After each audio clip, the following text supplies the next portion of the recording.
कुनै कुराको अभाव नहोस्, लेख्नका लागि पढ्नका लागि उनीहरूलाई हरदम सहयोग गर्ने मानव एकता समाज सुधार केन्द्र यो बरेङ गाउँपालिका अथवा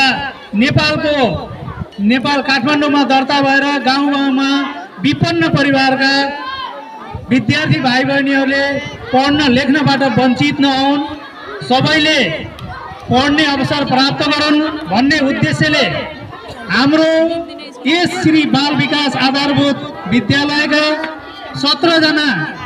विद्यार्थी भाइ बहिनीहरूलाई स्टेसनरी कक्षा 1 देखि 8 कक्षासम्म पढ्ने भाइ बहिनीहरूका लागि कापी, पेन्सिल,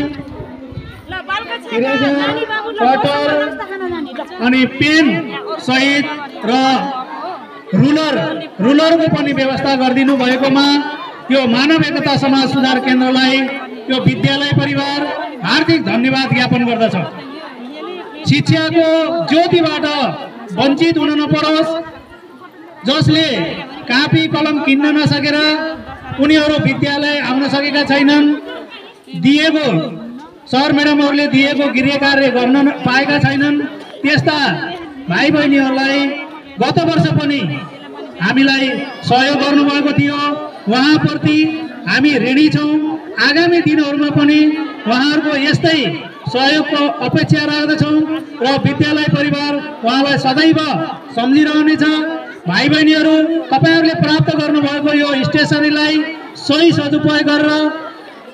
विद्यालयमा गृह कार्य गरेर देखाउनु होला र अभिभावकज्यूहरू जो हुनुहुन्छ उहाँहरूले पनि यसको प्रयोग गर्नका लागि सहयोग गरिदिनु होला भन्दै पुनः यो मानव एकता समाज सुधार केन्द्रलाई हार्दिक धन्यवाद दिँदै र आगामी दिनहरूमा पनि यस्ता सकारात्मक कुराहरू विद्यालयको कुना कुनामा लगेर उहाँहरूले छर्नुहुनेछ र शिक्षाको क्षेत्रमा उहाँहरूले अझै लगाव लगाउनुहुनेछ भन्दै मेरा कुरा यही अन्त्य गर्दछु। हस्त, धन्यवाद, नमस्कार।